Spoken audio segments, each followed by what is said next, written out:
ప్రేక్షకులందరికీ నమస్కారం. ఒక వింత ప్రశ్న ఎదురైంది ఈరోజు. దానికి కారణం the most senior still photographer. Cinema ఇండస్ట్రీలో స్టిల్ ఫోటోగ్రాఫర్‌కి చాలా విలువ ఉంటది. ఎందుకంటే మనం ఏ పోస్టర్ చూడాలన్నా, ఆ సినిమా నటుడికి సంబంధించిన ఆహార్యాలు చూడాలన్నా మొట్టమొదటిగా మనకు గుర్తొచ్చేది స్టిల్ ఫోటోగ్రాఫర్. అలాంటి ఒక స్టిల్ ఫోటోగ్రాఫర్‌కి ఒక సమస్య వచ్చింది. ఆయన చాలా సీనియర్ ఇండస్ట్రీలో తెలుగు సినిమా పరిశ్రమలో ఆయన తెలియనోళ్ళంటూ ఎవరుండరు. ఆయన పేరు మనీషా ప్రసాద్ గారు. ఆయనతో మాట్లాడదాం. ఆయనకొచ్చిన సమస్య ఏందో తెలుసుకుందాం. నమస్తే ప్రసాద్ బాబాయ్. మిమ్మల్ని ప్రసాద్ గారు అనలేకపోతున్నా నేను. ఎందుకంటే నాకు అంటే ట్యాగ్ తెలుగు ప్రేక్షకులందరికీ నమస్కారం అండి. శివ గారు నాకు బాగా తెలుసు, ఎందుకంటే గారు ఎందుకులే బాబాయ్, ఎందుకు మా బ్రదర్ ఫోటోగ్రాఫర్ బాబ్జీ అని ప్రెస్ ఫోటోగ్రాఫర్ ఈనాడు చేశారు. దానివల్ల ప్రెస్ వాళ్ళందరూ నాకు బాగా పరిచయం అండి. అదిగాక నేను ఎస్వి కృష్ణారెడ్డి గారు స్టిల్ ఫోటోగ్రాఫర్ అవటం వల్ల, నా అదృష్టం వల్ల అందరికీ well noted as a Manisha Prasad. Actually my name is Prasad. అవును. యాక్చువల్గా ఇప్పుడు నేను ఇక్కడికి వచ్చిన కారణం ఏంటంటే, ఈరోజు మార్నింగ్ నాకు ఎవరో ఫోన్ చేశారండి. ఫోన్ చేసి టీవీ చూడు బాబాయ్ అర్జెంటుగా అన్నారు. చూస్తే కల్పన గారి భర్త ప్రసాద్, కల్పన గారు హాస్పిటల్లో ఉన్నారు, నిద్ర మాత్రలు మింగి అని న్యూస్ వచ్చింది. ఆ న్యూస్ ఆర్టీవీ వాళ్ళు వేస్తున్నారు సార్, ఇది ఫోటో. నా ఫోటో వేస్తారు ఎందుకో అర్థం కాదు. యాక్చువల్గా మై బ్యాడ్ లక్ ఏంటంటే ఆయన పేరు కూడా ప్రసాద్. అవును, ఆయన పేరు ప్రసాద్, హస్బెండ్ పేరు Prasad. At the same time మీరు ఆమె చాలా క్లోజ్గా ఉన్న ఫోటో ఒకటి.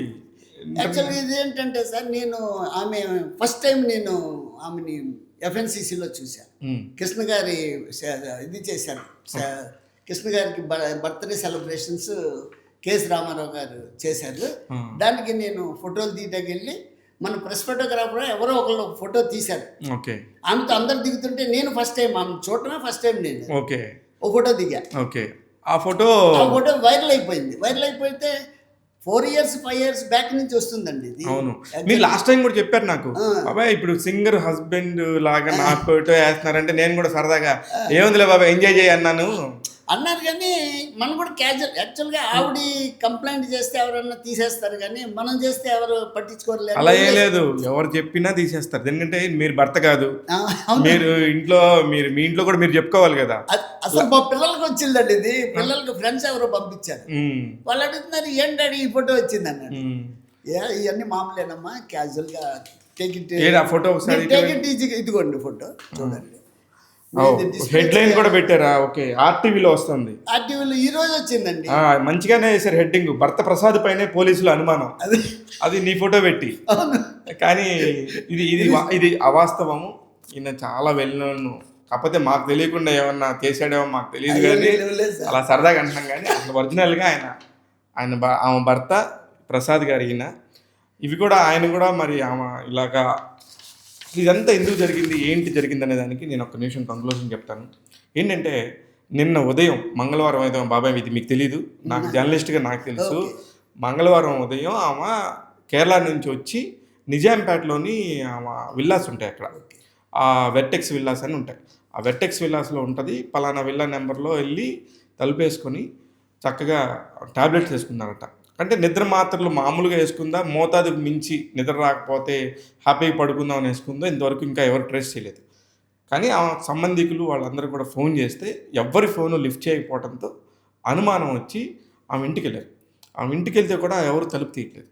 అబ్బా ఇదేదో తేడాగా ఉందని చెప్పేసి ఆ విల్లా అపార్ట్మెంట్స్ వాళ్ళని పిలిస్తే కూడా తలుపు పగలగొడితే కూడా రానప్పుడు, ఇలా కాదు పోలీస్ స్టేషన్కి సంబంధిత ఆ ఏరియా వాళ్ళకి పోలీసులకు చెప్తామని 100కి డయల్ చేసి ఆమెకి ఇలా ఎవరు తలుపు తీయట్లేదు, ఏదో కంగారుగా ఉంది, చాలాసేపటి నుంచి ట్రై చేస్తామని చెప్పినప్పుడు వాళ్ళందరూ వచ్చి పోలీసులు వచ్చి తలుపులు దర్వాజాలు బద్దలు కొడితే ఆమె ఇంట్లో పడుకుని నిద్రపోతున్నట్టుగా ఉంటే చూస్తే అపస్మారక స్థితిలో ఉంది.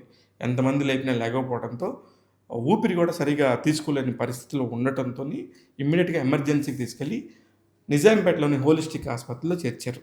ఇది జరిగిన స్టోరీ.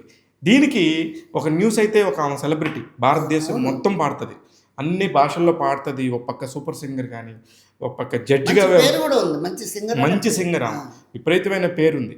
అలాంటి ఆమెకి ఇలా జరిగిద్దనగానే ఆటోమేటిక్గా న్యూస్ వెళ్తుంది. అది తమిళనాడు అయి ఉండొచ్చు, కేరళ అయి ఉండొచ్చు, ఆంధ్రప్రదేశ్ అయి ఉండొచ్చు, తెలంగాణ అయి ఉండొచ్చు, ఒక పక్క బెంగళూరు అయి ఉండొచ్చు, కెనడా అయి ఉండొచ్చు, ఎట్లాగైనా అయి ఉండొచ్చు. ఇవన్నీ జరగటంతో ఇంకా అక్కడ ఆమెకు సంబంధించిన పేరు వేయాలి కాబట్టి ఖచ్చితంగా అందుబాటులో ఉన్న ఫోటో మీ ఇద్దరిని పక్క పక్కన వైఫ్ అండ్ హస్బెండ్ లాగా ఉన్నారని చెప్పి ఒకళ్ళు వేసి ఉంటారు తప్ప వాళ్ళకు కూడా తెలిస్తే ఏరు. ఏ మీడియా వాళ్ళు కూడా బట్ తెలుసుకుని వేయాలి సార్. 100%. ఏ మీడియా వాళ్ళైనా ఇటువంటి టైంలో అసలు వేయకూడదు. వేయకూడదు, కరెక్ట్. ఎందుకంటే ఇది రిస్క్ మ్యాటర్. మీరు ఇంతకు ముందు గతంలో చెప్పినప్పుడు కూడా ఇది మామూలు విషయం. నేను మీకు చెప్పా అవును. గతంలో కూడా ఇలా వస్తుందండి. కరెక్ట్ గా 15-20 రోజుల కిందటే నాకు చాలా ఇబ్బందిగా ఉంది. అసలు యాక్చువల్ గా స్టార్టెడ్ 4 years బ్యాక్ అండి. Okay. మధ్యలో ఆగిపోయింది. ఉమ్, ఈ మధ్య కొత్త కుర్రోళ్ళందరూ ఛానల్స్ పెట్టారు కదా. అవును. సో విడిపోతున్న సింగర్స్ అని చెప్పి కొత్తగా తీసుకొచ్చి దాంట్లో కూడా ఇది యాడ్ చేస్తున్నారు. ఓకే. అయితే మీకు తెలియని పైగా విషయం కొడతాడు ఏంటంటే తిడతాడు ఉమ్, అని ఒకటి. ఎందుకంటే బాబు నాకు ఈ బాధ అర్థమైంది మీ బాధ. నిజంగానే సోషల్ మీడియా పెరగటంతో ఒకందుకు మంచిదైతే ఏంటంటే సార్, నాకు సెలబ్రిటీస్ ఇళ్లలో పనిచేస్తా. సాయి కుమార్ కానీ ఇంకొకరు కానీ శ్రీకాంత్ గారు కానీ యాజ్ ఏ ఫ్యామిలీ మెంబర్ లాగా వెళ్ళిపోతా ఎవరింటికైనా. అంతా నాకు క్లోజ్. ఈవెన్ ఎస్వి కృష్ణారెడ్డి గారు, అచ్చిరెడ్డి గారు, నాకు రిస్ట్రిక్షన్స్ ఉండవు. ఎందుకంటే because they knows me very well. వాళ్ళ ఇంట్లో ఒక ఫ్యామిలీ మెంబర్. లాస్ట్ 40 years నుంచి ఉన్నారా మీరు? 40 years నుంచి ఉన్నా. 40 years నుంచి ఉన్నారు. ఉన్నాను. దానివల్ల ఏంటంటే అందరూ అడుగుతున్నారు ఫోన్ చేసి, ఏంటిది అయినా మేము నమ్మలేదులేండి అంటారు కానీ ఎక్కడో ఒక మూల ఉంటుంది. ఏమో నిజమే ఏంటి ఫోటోల్లో వేసారంటే ఎందుకు వేస్తారు? ఊరికే ఎందుకు వేస్తారు?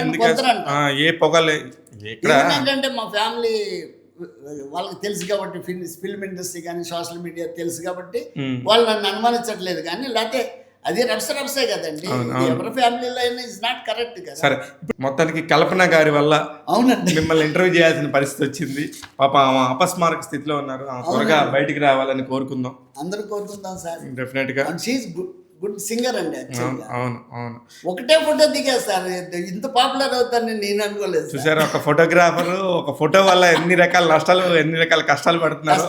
నష్టాలు కూడా ఉన్నాయి. అదే ఇప్పుడు మా మిస్సెస్ అండర్స్టాండింగ్ టైప్లో ఉంటుంది కాబట్టి ఓకే. కానండి ఇట్స్ అ రిస్క్ కదా, family risk definitely for her and for me also. ఆవిడ ఎక్కడన్నా మాట్లాడదాం ఇంటర్వ్యూలో అనుకున్నా కానీ ఆవిడ కూడా ఎక్కువ మాట్లాడరు. ఆవిడకి పెద్ద ఇంటర్వ్యూస్ కూడా ఇవ్వరు. నాకు బాగానే పరిచయం, నాకు వ్యక్తిగతంగా నాకు చాలా పరిచయం. కానీ బట్ చేద్దాం శివ గారు అంటారు, మనం కూడా మన వదిలేండి అంటారు. సెలబ్రిటీస్కి ఏముందండి, ఇప్పుడు మనం చాలా మందితో ఫోటోలు దిగుతాం, పెడతా ఉంటాం, అది పట్టించుకోరు.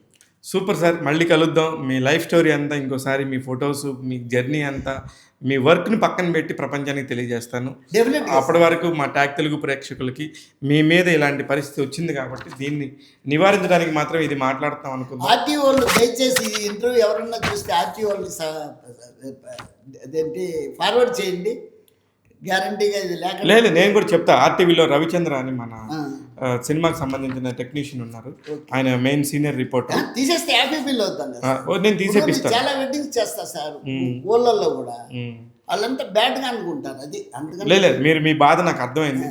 డెఫినెట్గా నేను నా వైపు నుంచి కూడా నేను ఇందాక దాకా మీరు పంపించారు కానీ ఇదేందో తెలియదు నాకు. నేను చూశాను ఆర్టీవీ అని ఉంది కాబట్టి మన వాళ్ళతో నేను మాట్లాడి వీలైనంతగా ఇది తీసేపిచ్చే ప్రయత్నం చేస్తాను.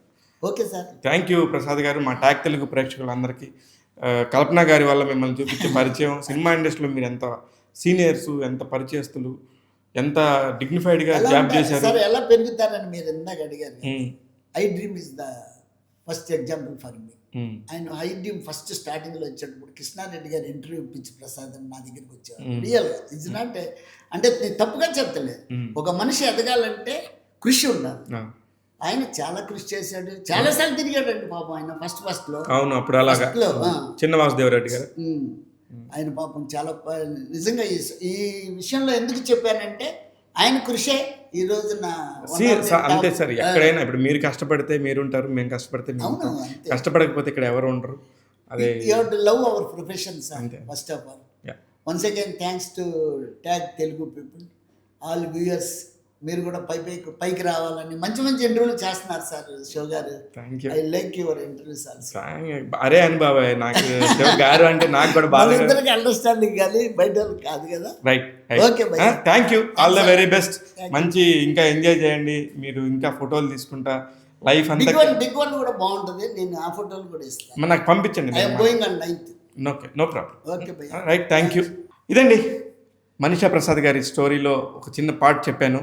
అనుకోకుండా ఆయన ఫోటోలు కల్పన గారితో పక్కన పెట్టి ఈయనే ఆమె భర్త అని చెప్పేసి తప్పుగా ప్రచురిస్తున్నారు. ఇది నిజంగా కూడా ఒక కుటుంబానికి చాలా ఆవేదనకరమైన విషయం. దేనికంటే వాళ్ళు అర్థం చేసుకుంటున్నారు కాబట్టి సరిపోతుంది. లేదంటే ఈయన సినిమా ఇండస్ట్రీ, వాళ్ళు సినిమా ఇండస్ట్రీ ఎక్కడైనా పరిచయం ఉండుంటదేమో అనుకునే ప్రమాదం గూడా లేకపోలేదు.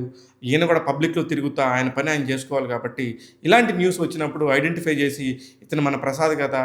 ఇతనికి మనం చెప్పకూడదు, ఈయన ఇట్లాంటి పనులు జేస్తున్నాడు అన్నట్టుగా ఆయన మీద తప్పొచ్చే బాధ గూడా ఉంటది కాబట్టి ఆయన రిక్వెస్ట్ చేస్తున్నారు. దయచేసి ఆయనకి ఈ ఫోటో మాత్రం ఒక్కరోజు దిగాడు తప్ప ఆయనకి ఏ సంబంధం లేదని జెప్పేసి మళ్ళీ మళ్ళీ అందరిని వేడుకుంటున్నాడు. చూడండి మిగతా వాళ్ళు కూడా మిగతా ఛానల్స్ వాళ్ళు కూడా చూసి ఏదన్నా ఒక న్యూస్ పెట్టేటప్పుడు ఆ న్యూస్‌కి సంబంధించిన వ్యక్తులు వీళ్ళా కాదా అని జెప్పేసి ఒకటికి 2 సార్లు చూసుకొని చేయాలి తప్ప ఎలా పడితే అలా పెట్టకూడదు. ఎవరిని పడితే వాళ్ళని పెట్టి వాళ్ళని వ్యక్తిగతంగా ఇబ్బంది పెట్టకూడదని జెప్పేసి కోరుకుంటున్నాను. చూస్తూనే ఉండండి ట్యాగ్ తెలుగు అనేక మంది అద్భుతమైన వ్యక్తులను మీకు పరిచయం చేస్తూ ఉంటాను.